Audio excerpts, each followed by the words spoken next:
누가복음 15장 25절에서 32절에 있는 말씀입니다.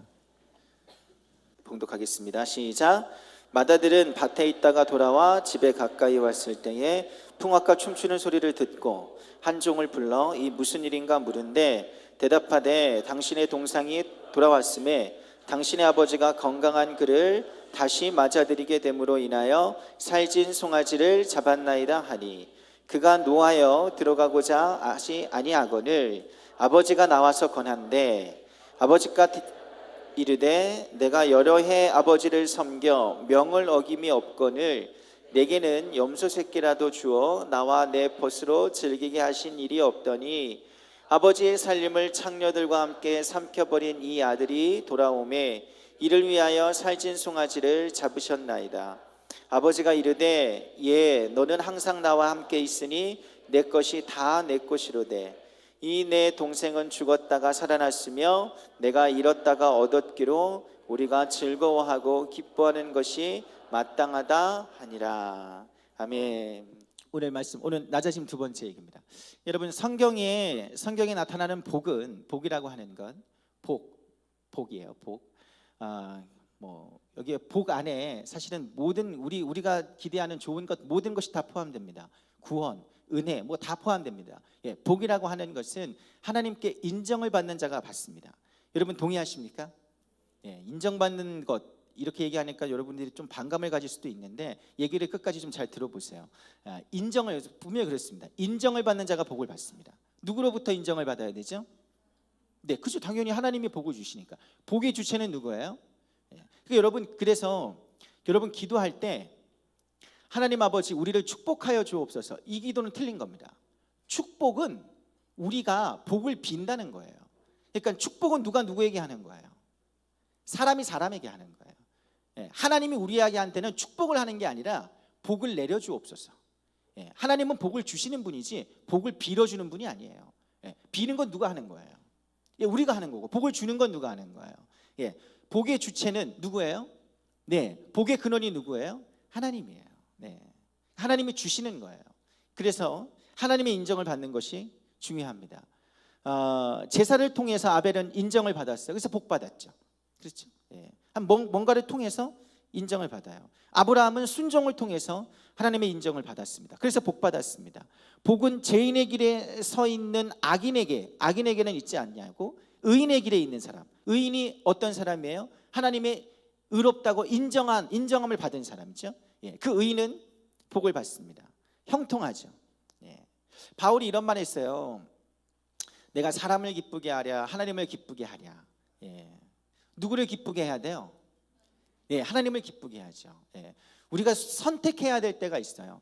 즉 사람의 인정을 받으려고 애쓸 거냐 하나님의 인정을 받으려고 애쓸 거냐. 그러면 당연히 우리는 우선순위가 어디에 있어요? 그렇죠. 여러분 하나님의 백성은 하나님의 자녀는 하나님께 인정받는 것이 그 삶의 소원이어야 되고 그리고 그것이 그 삶의 목표가 되어야 됩니다. 왜냐하면 하나님의 인정을 받는다고 하는 건 하나님을 영화롭게 하는 건데 하나님을 기쁘게 하는 거거든요. 하나님을 기쁘게 하는 것 굉장히 중요합니다. 근데 문제는 뭐냐면 그 인정이라고 하는 것 하나님이 인정해 준다. 그 인정이라고 하는 그 방식이 내 방식 내 뜻대로일 때가 많다는 거예요. 이런 얘기를 여러분에게 여러 번 드렸습니다. 내 방식 내 뜻대로 해서 하나님께 인정을 받으려고 하는 경우가 많다는 거예요. 무슨 말인지 이해되시겠어요? 네. 그러면 안 돼요. 하나님의 방식, 하나님의 뜻대로 인정받으려야 합니다. 이스라엘 민족은 구약시대 때 예수님 당시 때도 그랬지만 이스라엘 민족은 하나님께 인정받을 수 있는 길을 잘못 생각했어요. 뭘로 생각했냐면 제사를 많이 드리면 된다. 그러니까 제물을 많이 드리면 된다. 그러니까 11조 내면 된다. 그 11조가 어떤 11조인지는 상관없어요. 그러니까 10분의 1만 드리면 된다. 그러니까 제물 많이 이빠이 막 수천만씩 드리면 된다. 그리고 금식하면 된다. 금식하면 된다. 근데 그 금식이 하나님의 기뻐하는 금식이 뭔지는 관심이 없어요. 그러니까 하나님의 뜻은 관심 없는 거야. 내 방식이 중요해. 내 방식은 뭐예요? 내가 할 수 있는 거, 금식하는 거, 제물 드리는 거, 그리고 11조 드리는 거. 이거 내가 정한 거예요. 내가 정했어요? 네, 제가 정한 거예요. 그런데 하나님께서는 제물 고만 가져와라. 이제 그만해 됐다. 그만 모을란다. 근데 11조 가져오지 마라. 예, 금식, 제발 그런 금식은 그만해라. 그러니까 주님이 진짜 원하는 게 뭐라 그래요? 선지자들이 얘기해요. 주님이 원하는 건, 하나님이 원하는 건 공의를 행하는 것, 자비를 베푸는 것, 예, 인자를 사랑하는 것. 예. 여러분, 그런 하나님이 원하시는 하나님의 방식, 하나님의 뜻이 빠져버리면 아무리 애써도 내 식대로 했기 때문에 하나님의 인정을 받을 수가 없습니다. 여러분 믿으십니까? 그래요. 내 뜻대로, 내 방식대로 막 열심히 해놓고서는 하나님 왜 내게는 아무 보상을 해주지 않으시는 겁니까? 하나님 왜 내게는 아무것도 베풀어 주지 않으시는 겁니까? 예, 이렇게 주님 앞에 따질 때가 있단 말이에요. 네. 차라리 그렇게라도 말씀을 해주시면 감사한데 아무 대답도 없으세요. 네, 그래서 말씀을 통해서 늘, 왜냐하면 주님이 이미 그 정도의 기본적인 것은 말씀을 통해서 이미 다 주셨거든요. 말씀을 읽으면 이미 다 알 수 있는 것입니다. 하나님의 뜻대로, 하나님의 방식대로 하는 것이 참 중요합니다. 그게 하나님께 인정을 받는 길이에요. 생각해보세요. 지금 하진이가 저한테 인정을 받는 방법이 뭐겠어요? 예, 그냥 제 말씀, 제 말 잘 듣고, 부모님 말씀 잘 듣고, 그냥 밥 잘 드시고, 이렇게 주는 대로 먹고, 주는 대로 안 먹어요. 예, 주는 대로 드시고, 네, 굉장히 오늘 곱게 표현하는 거예요. 평소 같으면 네, 했겠죠. 근데 주는 대로 잘 드시고 이렇게 말씀 잘 듣고 학교 잘 다니고 그러면 되는 거예요. 그런데 이 애가 앵벌이를 해가지고 돈을 막 하루에 막 5, 6만 원씩 들고 와서 아버지 오늘은 서울역 앞에서 앵벌이 했습니다. 5만 원 주세요. 네. 사랑하는 아들아 잘하여 또다.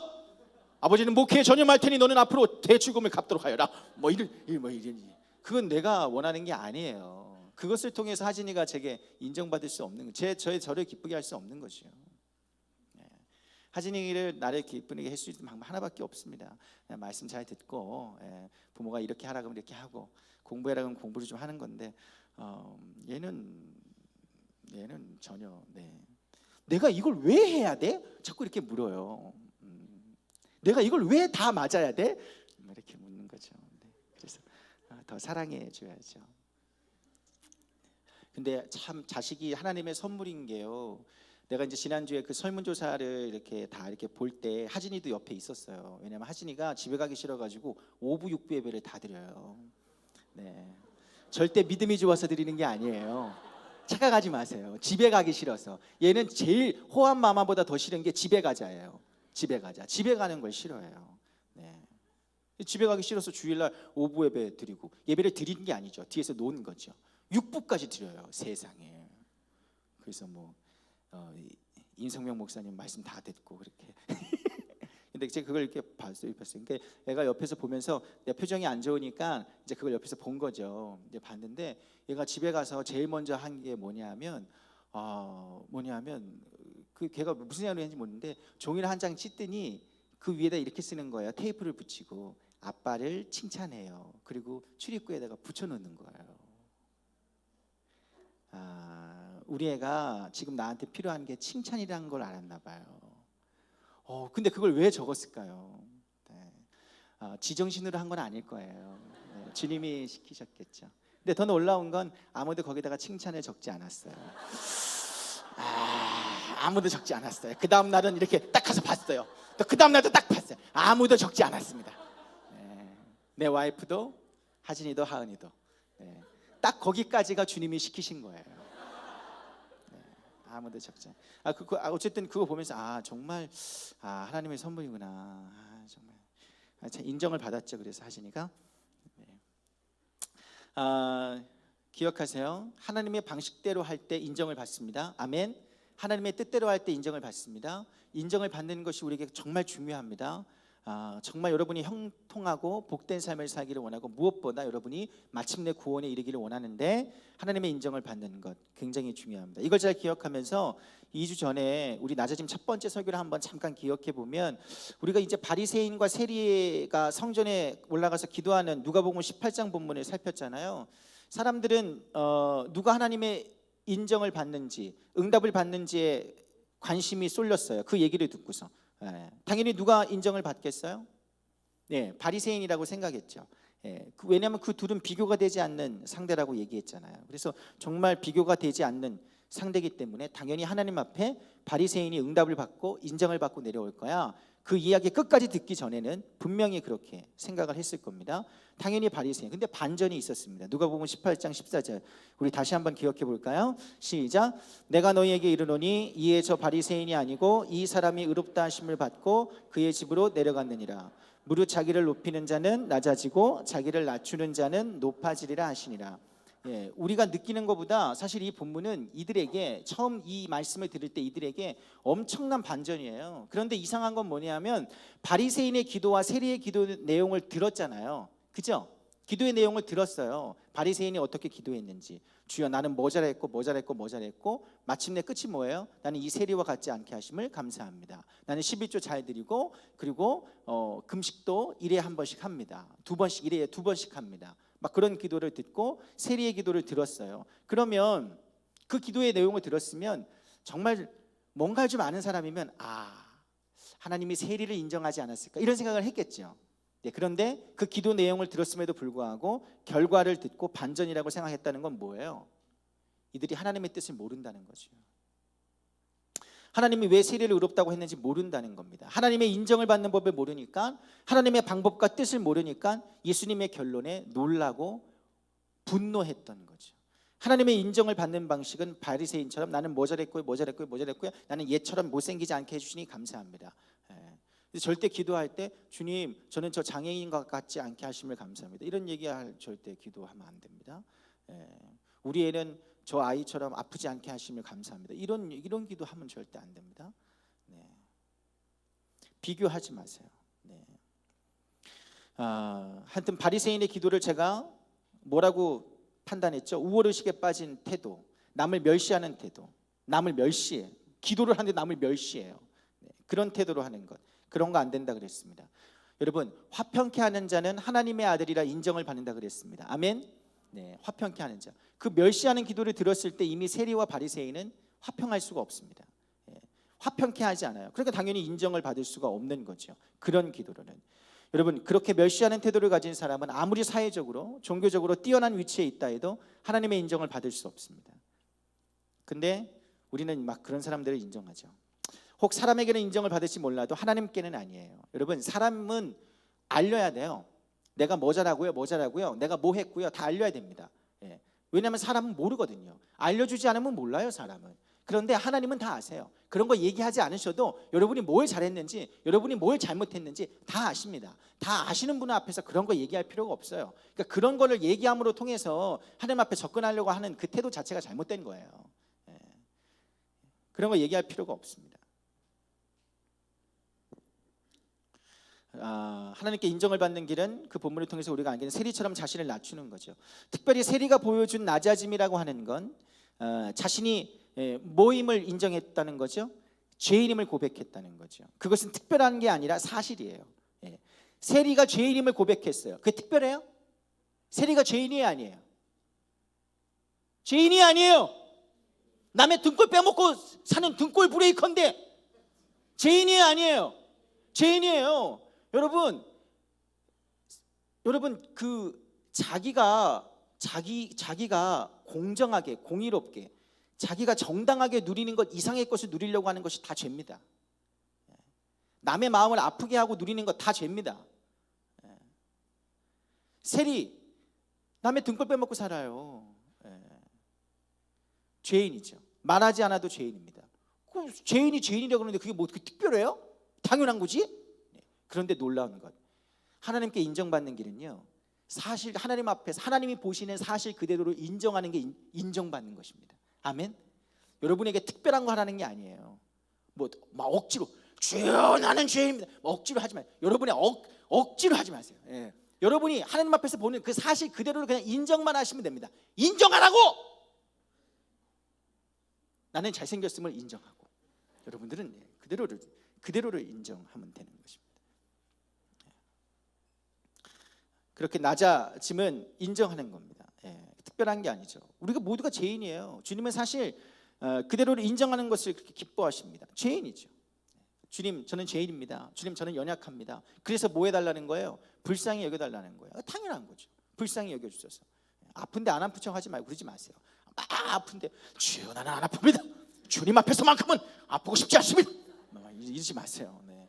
그냥 인정하십시오. 네. 인정하세요. 네. 괜히 사람한테 그러지 마시고. 네. 그건 주님을 모르는 겁니다. 네. 여러분, 낮아짐이 여러 가지 삶의 태도로 나타날 수 있지만 항상 낮아짐의 시작은 뭐에서부터 시작하는 거예요? 자기가 죄인임을 인정하면서부터 시작하는 겁니다. 그러면 남을 함부로 멸시할 수 없어요. 바리새인처럼 절대 그렇게 행동할 수 없습니다.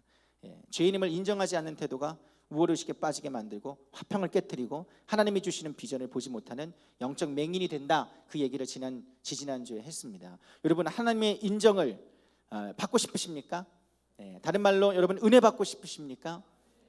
여러분, 주님의 인도를 받는 형통한 삶, 복된 삶, 그런 삶을 정말로 원하십니까? 또 주님을 만나고 싶으십니까? 다른 길이 없어요. 다른 길이 없어요. 주님 앞에서 자신을 낮추는 것밖에 없습니다. 낮아짐이 필요합니다. 아멘. 주님은 낮은 곳에 임하셨어요. 죄인을 구원하시려고 하늘의 영광을 버리고 낮은 곳으로 임하셨습니다. 그분을 만나는 자는 낮아짐이라는 코드를 같이 갖고 있는 사람이어야 합니다. 생각해 보세요. 하나님의 아들 예수님이 이 땅에 낮아졌다니까요. 낮아지려고, 그러니까 낮아지는 사람을 찾아서 온 거예요. 낮아짐을 찾으러 낮아지신 거죠. 그러니까 낮아짐의 자세를 갖고 있는 사람, 낮아짐에 집중하는 사람을 만나 주시는 겁니다. 그렇게 낮아지면 주님이 높이시는 줄 믿습니다. 인정해 주시는 줄 믿습니다. 여러분, 높아진 자가 인정을 받지 못하는 이유는 이미 스스로 판단을 내려버리기 때문에 그래요. 사실은 판단은 누가 하는 거예요? 하나님이 하는 거예요. 높아진 사람은, 낮은 사람은, 정말 낮은 사람은 함부로 판단하는 것을 두려워합니다. 아유, 그거 하지 마. 그거 하나님이 하시오. 함부로 판단하지 마. 이렇게 얘기하지만 높아진 사람은 쉽게 판단하죠. 바리새인의 기도가 뭐가 문제냐면 그 기도의 내용을 가만히 살펴보면 이미 그 기도 속에 자기 자신을 의인으로 이미 판단해 버렸어요. 그죠? 자기가 이미 규정해 버렸어요. 나 의인이야. 의인으로 깔고 들어가는 거예요, 지금 하나님 앞에. 사실은 그 판단은 누가 하는 거예요? 하나님이 하는 거예요. 하나님이 하는 것을 자기가 해버렸어요. 하나님이 할 거를 말이죠. 그리고 자기 나름대로 자기를 판단하기 위해서는 눈에 보이는 것을 가지고 판단해야 되잖아요. 그래서 늘 눈에 보이는 비교할 대상을 찾아요. 비교할 대상을 찾아요. 그러니까 자기 스스로 삼아요. 그런 사상을 자기 스스로 정해서 쟤랑 비교해야지. 찾아요. 사실은 그 사람은 날 비교할 생각이 전혀 없거든요. 여러분, 바리새인은 세리를 놓고 자기를 비교했지만 세리는 바리새인을 놓고 비교했나요? 세리의 생각 속에는 바리새인이 안중에도 없어요. 아웃 오브 안중. 안중에도 없어요. 바리새인이 없다니까요. 지금 난리를 치는 건 누구만 지금 신경 쓰고 있는 거예요? 바리새인만 신경 쓰는 거예요. 그러니까 그런다니까요. 높아진 사람은 늘 비교할, 자기가 판단할 뭔가 비교의 대상이 필요한 거죠. 그리고 자기 나름대로 기준을 세우고 모든 것을 만족시켰다고 안심하죠. 여러분, 그것을 신앙생활이라고 생각하는데 여러분, 절대 아닙니다. 신앙생활은 여러분 경쟁이 아니에요. 여러분, 신앙생활 할 때 경쟁해가지고 만족 누리지 마세요. 더 열심히 해야 돼. 더 열심히 해야지. 경쟁과 비교를 통해서 여러분 인정을 받을 수 없습니다. 오직 완전하신 주님만 바라볼 때 낮아짐으로 가능한 것입니다. 아멘. 오직 주님이 이루어 놓으신 공로와 은혜를 믿고 감사할 때 인정을 받습니다. 내가 하는 게 없거든요. 쓸데없는 우월의식에 빠지지 말고 힘들게 신앙생활하지 마세요. 주님은 우리에게 주시라는 건 뭐냐면 쉼을 주려는 것이지, 너 경쟁해, 얘랑 너 얘보다 열심히 해야지, 너 얘보다 그거 아니에요. 주님은 그걸 원하시는 게 아닙니다. 자유롭게 신앙생활하시길 주님으로 부탁드립니다. 그게 인정받는 길입니다. 우리 낮아짐 두 번째 이야기 이제 짧게 살펴보면 누가복음 15장 본문으로 삼았어요. 15장에는 잃어버린 것을 다시 찾는 주인의 마음을 예수님께서 말씀하고 계십니다. 총 3가지 비유가 나오는데 3가지 비유. 첫 번째가 무슨 비유예요? 잃은 양 비유. 두 번째가 뭐예요? 잃은 동전의 비유. 세 번째가 뭐예요? 잃은 아들. 우리가 흔히 뭐라 그래요? 탕자. 탕자의 비유라 그럽니다. 이 세 비유가 15장에 나와요. 패턴은 비슷해요. 잃어버렸어요. 양이 한 마리 잃어버리고 100마리 중에 동전 10드라크마 중에 1드라크마 잃어버리고, 뭐 2 아들 중에 하나 잃어버리고, 이게 근데 이 탕자의 비유는 조금 다르긴 한데 어쨌든 잃어버렸어요. 잃어버렸던 것을 어떻게 해요? 미친 듯이 찾아요. 막 찾아야지. 막 이성 있고 찾습니다. 찾고 난 후에 너무 기뻐서 뭘 해요? 잔치를 벌여요. 이 패턴이에요. 잃어버렸어요? 잃어버리는 거 미친듯이 찾아요? 찾았어요? 기뻐서 잔치예요. 끝났어요. 끝. 그 내용입니다. 양동전 아들, 그것의 주인이 자신의 것을 잃어버렸을 때 잃어버린 것에 대한 주인의 태도를 말해줘요. 그 비유에서 잃어버려진 건 뭐예요? 죄인을 말하고요. 죄인에 대한 하나님의 아버지의 마음과 태도를 나타내주고 있습니다. 한마디로 뭐예요? 주인이 애타게 찾으려 했다는 거죠. 왜요? 왜 애타게 찾죠? 잃어버린 것을 왜 애타게 찾죠? 주인이니까요. 이해가 안 되나 보다. 주인이니까. 여러분, 선한 목자와 삭군의 차이가 뭐죠? 삭군은 잃어버린 걸 찾지 않아요. 왜냐하면 어느 정도는 잃어버려도 된다는 계약 조건이 있어요. 고용받을 때. 그리고 그거 한 마리 찾자고 갔다가 저거 떨어졌다가 맹수와 만나면 어떡해요? 그러다가 죽으면 어떡해? 그거 찾으러 가면 안 돼요. 그리고 나머지 그 한 마리 찾으러 갔다가 그 나머지 약물이까지 다 잘못되면 어떡해요? 이게 합리적이에요? 비합리적이에요? 합리적이죠? 아주 잘 생각하는 거죠. 냉정한 판단이죠. 아주 객관적이고 잘한 판단이죠. 그런데 여러분, 주인은 달라요. 그가 냉정할 수 있는 건 왜 그런지 아세요? 주인이 아니니까 그래요. 선한 목자, 주인은 어떻게 돼요? 한 마리를 잃어버리면 그 한 마리에만 꽂혀요. 이성을 잃어요. 내 한 마리 어디 갔어? 내 한 마리. 내 한 마리. 그게 주인이에요. 그게 주인의 반응이에요. 이성을 잃죠. 그리고 그 한 마리 찾겠다고 다 돌아다니고 반드시 찾아야 한다는 생각밖에 없습니다. 그래서 그 양 한 마리를 찾고 싶어서 안달하죠. 찾았을 때 어떻게 해요? 굉장히 기뻐하죠. 기뻐해서 어떻게 해요? 잔치를 벌입니다. 잔치를 벌여요. 잔치를 벌였다니까요. 양 한 마리가 예를 들면 30만 원이라고 칩시다. 동네 사람 다 불러서 뭐 송아지 잡고 잔치 벌이면 얼마 들어요? 300만 원 들죠. 그럼 배보다 배꼽이 더 크죠. 그럼 이게 합리적이 아니에요. 아니죠. 이게 왜 이러는 거야? 주인이. 제정신이 아닌 거죠. 그런데 여러분, 주인은 그런 계산을 따지지 않습니다. 왜냐하면 주인은 잃어버렸던 것을 찾았다는 그 기쁨만으로도 만족하거든요. 그게 주인입니다. 그 주인의 마음, 그 아버지의 마음을 이 누가복음 15장에서 예수님께서 이 비유들을 통해 말씀해 주시는 것입니다. 죄인을 향한 마음이 하나님 아버지가 그렇다는 거예요. 여러분, 주인이 그렇게 계산적이지도 못하고 하여튼 비이성적인 방법으로 방법으로 아니까 그렇게 찾아가지고 잔치를 벌여요. 왜 그러죠? 주인이니까 그랬는데 사실은 더 정확한 대답은 그 잃어버렸던 것을 사랑했기 때문에 그런 거죠. 그렇죠. 사랑하니까 그렇게 말도 안 되는 결론을 내는 것입니다. 여러분, 하나님께서 하나님의 아들을 이 땅에 내어주시고 또 예수님께서 이 땅에 오신 것, 하나님께서 아들을 내어주시면서까지 비상식적인 방법, 십자가의 방법이 굉장히 미련한 방법이라고 그랬잖아요. 그렇게 미련한 방법을 쓰면서까지 우리를 구원하신 것은 답은 간단합니다. 우리를 사랑하셔서입니다. 아멘. 네, 뭐 다른 이유가 없어요. 왜 잔치를 벌이느냐? 사랑하니까요. 왜 주님께서 그렇게 우리를 위해 죽으셨느냐? 사랑하니까요.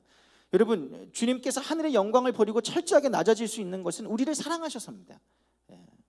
여러분, 철저히 낮아져서 우리를 섬기려고 대속물이 되어줄 수 있는 것 단지 사랑하셨어요. 여러분, 기억하세요. 사랑하면 낮아질 수 있습니다. 따라합니다. 사랑하면 낮아집니다. 정말입니다. 여러분, 꼭 기억하세요. 오늘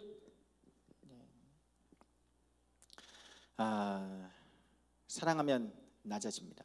우리 세 비유 중에 오늘 특별히 잃은 아들의 비유, 탕자의 비유 보려고 그러는데, 여러분 잘 알다시피 둘째 아들이 어땠는지 알죠?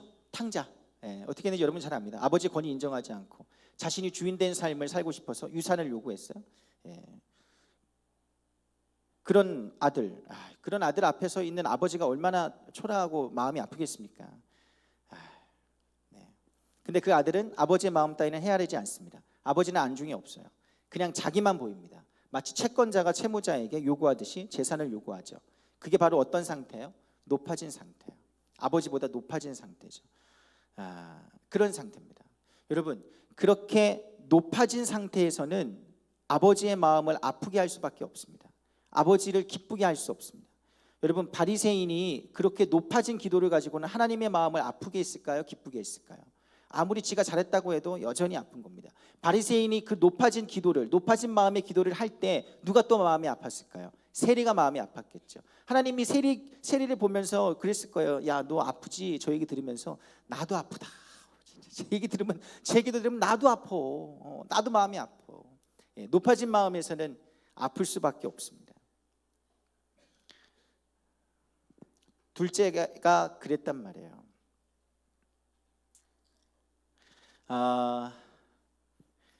둘째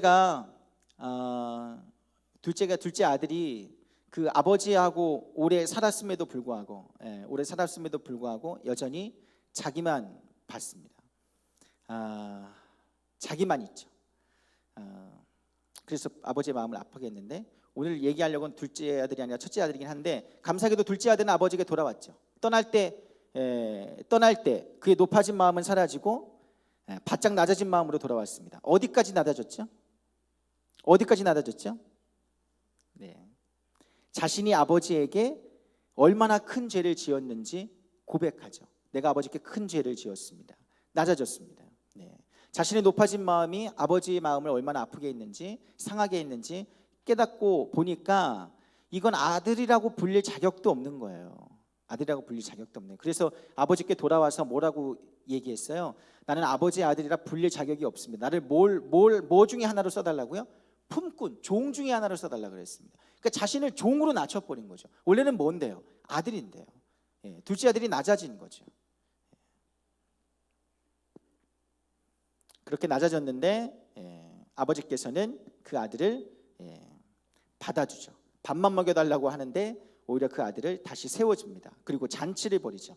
문제는 여기서부터 시작됩니다. 문제는 오늘 본문에 보면 첫째 아들이 하루 종일 일하다가 집으로 털레털레 돌아왔어요.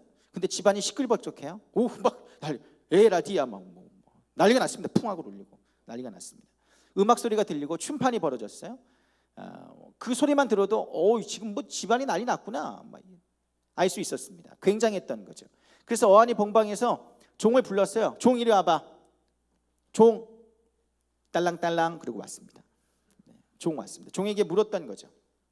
대체 이게 무슨 일인가? 종으로부터 얘기를 들으니까 잃어버렸던 동생을 찾았다고, 돌아왔다고. 그래서 아버지가 기뻐서 송아지 잡고 잔치 벌였다고 이렇게 얘기해 줬습니다. 그 말을 들으면 보통 형 같으면 어떻게 해야 될까요? 그래? 동생이 돌아왔어? 이놈의 자식이 이거 잘 돌아왔구나. 이렇게 돼야 맞는 거죠. 우리 아버지 마음고생 많았는데, 저놈의 새끼 때문에 아주 마음고생 우리 아버지 많았는데 돌아왔구나. 그래 되는데 그때 그 형과 마음의 태도가 이랬습니다. 본문 28절 30절 읽어봅니다. 시작. 그가 노하여 들어가고자 하지 아니하거늘 아버지가 나와서 권한대 아버지께 대답하여 이르되 내가 여러 해 아버지를 섬겨 명을 어김이 없거늘 내게는 염소 새끼라도 주어 나와 내 벗으로 즐기게 하신 일이 없더니 아버지의 살림을 장녀들과 함께 삼켜버린 이 아들이 돌아오매 이를 위하여 살찐 송아지를 잡으셨나이다. 화냈죠. 굉장히 분노했습니다. 여러분, 이 첫째 아들의 이 분노 그리고 이 이야기가 옳다고 보십니까? 그리고 정말로 아버지가 큰 아들을 부당하게 대했다고 생각하십니까? 대답이 없군요. 여러분, 큰 아들이 이해가 되지 않아요? 네, 나 큰 아들 옳다고 생각했어요. 나 속이 다 시원하더라니까. 나 이 말씀 처음 볼 때 속이 다 시원했어. 아버지 똑바로 나한테는 아무것도 안 해주고 말이지. 내가 평생 아버지를 섬겼는데 말이지. 나한테는 뭐 염소 새끼 한 마리도 안 주고 말이지. 저놈의 자식은 밖에 나가서 탕진하고 지 타고 싶은 대로 다 하고 왔는데 지한테는 처갓집 양념통다리를 사주고 말이지. 말도 안 되는 소리. 속이 우리 맞아요 안 맞아요? 여러분들은 지금 낚였습니다. 여러분이 지금 낚이고 있어요. 분노하는 아들에게 이 좋은 아버지는 따뜻한 말로 위로합니다. 자신의 결정을 이해시키려 하고요. 근데 진짜 좋은 아버지예요. 보통 이렇게 막 화내고 그러면 네 이제 아버지가 하는 일이 무슨 그래 토리 달고 들어가 시키야. 이렇게 보통 우리 아버지는 그러잖아요. 아버지가 기뻐하면 너도 기뻐해야지. 뭐 이렇게 뭐 큰일하고 왔어 네가? 어리 큰일하고 왔다. 이렇게 해야 되는데 정말 좋은 아버지입니다. 내가 왜 왜 기뻐하는지, 왜 이렇게 따뜻한 말로 위로하죠. 뭐라 그래요? 31절 32절입니다. 읽겠습니다. 시작. 아버지가 이르되 예 너는 항상 나와 함께 있으니 내 것이 다 내 것이로되 이 내 동생은 죽었다가 살아났으며 내가 잃었다가 얻었기로 우리가 즐거워하고 기뻐하는 것이 마땅하다 하니라. 나는 이 31절 32절 읽으면서 이 아버지가 큰아들을 얼마나 사랑하는지 느꼈습니다. 정말 큰아들을 사랑하는구나. 근데 이 아버지의 말에 그 다음 절에 어떤 얘기도 없고 반응이 없는 거 보면 아들은 여전히 분이 풀리지 않았던 것 같습니다. 아버지의 뜻을 이해하고 받아들이지 못했던 거죠. 왜 그럴까요? 왜 그럴까요? 왜 이 큰아들은 아버지를 이해하지 못했을까요? 왜 아버지에게 분노했을까요? 답은 간단합니다. 아버지를 사랑하지 않아서 그렇습니다. 아버지가 아들을 사랑한 만큼 아들은 아버지를 사랑하지 않아서 그래요. 아버지는 사랑하니까 아들 앞에서 낮아졌습니다. 설명할 필요도 없지만 누가 봐도 당연한 거지만 내가 이래서 이러고 너는 나와 함께 있고 내게 다 네 거야. 그러니까 같이 기뻐하자. 아버지가 부탁하는 거죠. 정말 아들을 사랑하기엔 낮아졌죠. 자신의 마음을 아프게 하는 아들을 받아들이고 위로했습니다. 그런데 이 아들은 사랑하지 않게 이해하지 못했고 아버지에 대해서 고자 세웠습니다. 그러니까 아버지의 마음을 굉장히 아프게 했죠. 둘째 아들이 아버지의 마음을 아프게 한 것과 별 차이가 없어요. 여러분, 큰아들의 문제가 뭐냐면 이 분노했던 내용에서 살펴보면 큰아들은 아버지를 사랑의 대상이 아니라 이해관계의 대상으로 봤어요. 그러니까 여러분, 아버지는 사랑하기 때문에 이 아들이 아버지를 섬긴 것은 뭐예요? 사랑하니까 섬긴 거죠. 그런데 이 아들이 아버지를 섬긴 것은 뭐 때문이죠? 자기가 무슨 보상을 받고 싶은 거예요. 그 보상을 받고 싶어서 섬겼던 거죠. 그래서 그 합당한 보상을 해주지 않은 것에 대해서 분노했던 거죠. 여러분, 진짜 이 큰아들이 아버지를 사랑했으면 이 아버지가 둘째 동생이 밖에 집 나간 이후에 밥기도 거른 채 집 밖에서 매일 서성이던 그 아버지가 보였을 겁니다. 진짜 아버지를 사랑했다면 밤마다 잠 못 자고 그 아들을 기다리는 그 아버지의 모습이 보였어야 됩니다. 그리고 내가 너무 큰 게 된지 모르겠는데 이 큰아들이 정말 아버지를 사랑했다면 그 힘들어하는 아버지를 위해서 모든 일을 제쳐두고 그 동생 찾으러 갔었어야 됩니다. 동생 찾으러 가서 너 이놈의 자식이, 너 아버지가 너 나가면 얼마나 네 가슴 아파. 너 이러면 안 돼 이 자식아. 너 이 자식이 이렇게 살면 안 되는 거야. 이렇게 했어야 되는데 이 큰아들은 아마 좋아했을 겁니다. 이제 이거 다 내 거다. 사랑하지 않으니까 이해하지 못하고 보이지 않는 겁니다. 낮아지지 못하고요. 그래서 아버지가 이렇게 분노했던 거죠. 사실 제가 아까도 얘기했지만 이 큰아들의 그 분노가, 그리고 그 말이 나도 합당하다고 생각했다 그랬잖아요. 옳다고 생각했어요. 그래서 하나님 앞에 물었어요. 주님, 이게 옳지 않은 거잖아요. 그런데 왜 나는 옳다고 생각하죠? 왜 옳다고 그렇게 믿죠? 그렇게 묵상하고 있는데 그때 기억났던, 하나님이 기억나게 하신 게 있었어요. 그게 뭐냐면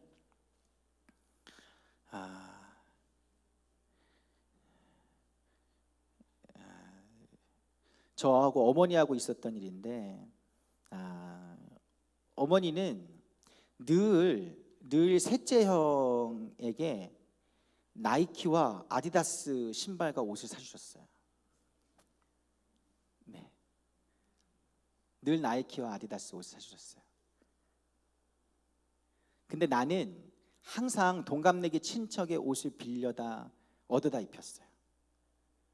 그리고 늘 시장에서 운동화를 사줬고요. 우리 동네 시장 가면 아티스 말고 그 짝퉁 있잖아요.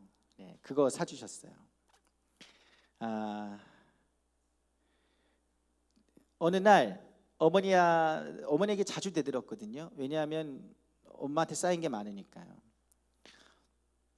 한날은 어머니한테 이렇게 대들었어요.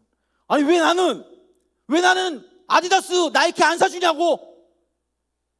왜 맨날 사고 치고, 왜 맨날 싸우고 합의금 물어주고, 맨날 공부도 안 하고 쳐돌아다니는 형한테는 아디다스 사주고 나이키 사주면서 왜 나는 맨날 옷에다 입히고 짝퉁 신기고, 나는 내가 싸웠어 밖에 나가서 내가 합의금을, 난 아무 사고도 안 치는 이 사랑스러운 아들을, 다만 좀 게임을 많이 한다는 거, 그거 외에는 별 그렇게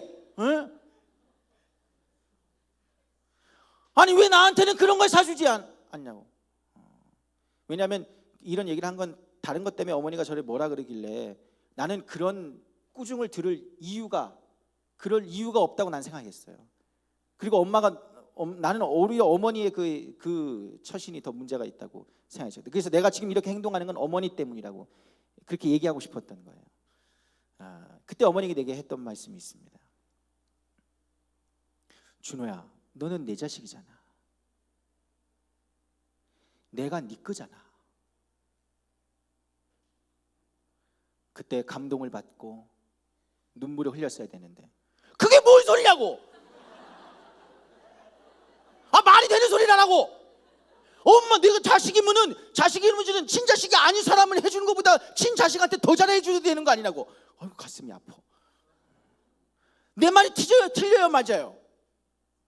그잖아요. 아니 맨날 사고치는 형한테 아디다스 사주면 나한테는, 친자식인 나한테는 더 해줘야죠. 근데 왜 안 해주냐고요. 그때는 그 말을 이해하지 못했습니다. 근데 시간이 지나고 보니까 그게 이 말씀이에요. 아들아, 나는 너와 언제나 항상 함께 있고 내 것이 다 네 것이지 않니. 사실은 그 말을 듣고 큰아들의 올바른 반응은, 아버지 죄송합니다. 제가 아직도 부족합니다. 아버지 죄송합니다. 아버지의 마음을 아프게 들어 죄송합니다. 그렇게 했어야 맞는 거예요. 왜냐하면 내가 너와 함께 있고 내 것이 다 내 것이다, 이 말은 그가 전부를 가진 거예요. 둘째 아들과 비교할 수 없는 상이 예비된 거예요. 근데 이걸 보니까 그때 제가 그렇게 어머니에게 얘기했던 게 생각나더라고요. 그리고 근본적인 문제를 봤어요. 그때 내가 힘들었던 이유는, 그리고 그렇게 분노했던 이유는 아디다스를 안 사줘서가 아니라 내가 어머니를 사랑하지 않았어요. 어머니를 사랑하지 않았습니다. 그래서 어머니를 이해하지 못했어요. 왜 어머니가 친자식한테는 얻어다 입히고 형은 그렇게 했는지, 형한테는 아디다스를 사줬는지, 그때는 이해를 못했습니다. 그러나 사랑하고 보니 그게 이해가 됩니다. 내가 엄마였어도 그렇게 할 수밖에 없었을 겁니다. 왜냐하면 없는 형편에 형한테는 해줄 수밖에 없었어요. 어머니의 입장이. 안 그러면 형은 뛰쳐나갔거든요. 여러분, 우리가 낮아짐이라고 하는 건 결국 주님의 뜻이 옳다고 믿고 순종하고 순복하는 거거든요. 그런데 주님 앞에 화가 날 때가 있습니다. 화가 날 때가 있어요. 주님, 화가 납니다. 받아들이기 어렵습니다.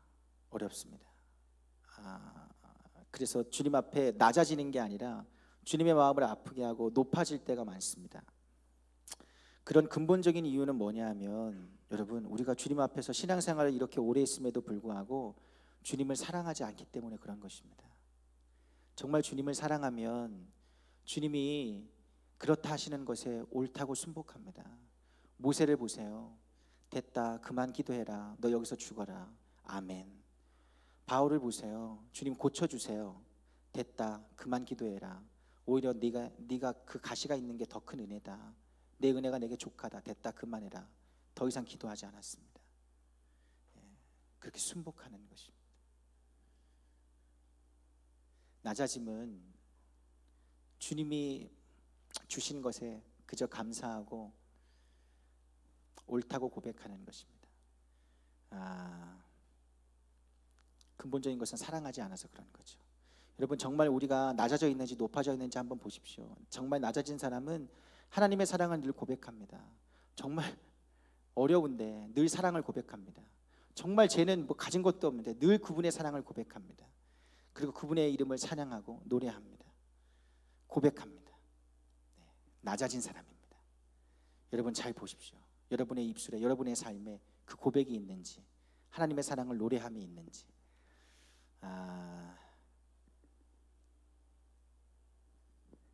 사랑합시다. 아멘. 오늘 주님을 사랑하게 하여 주옵소서. 기도하겠습니다. 사랑해 주님 감사합니다.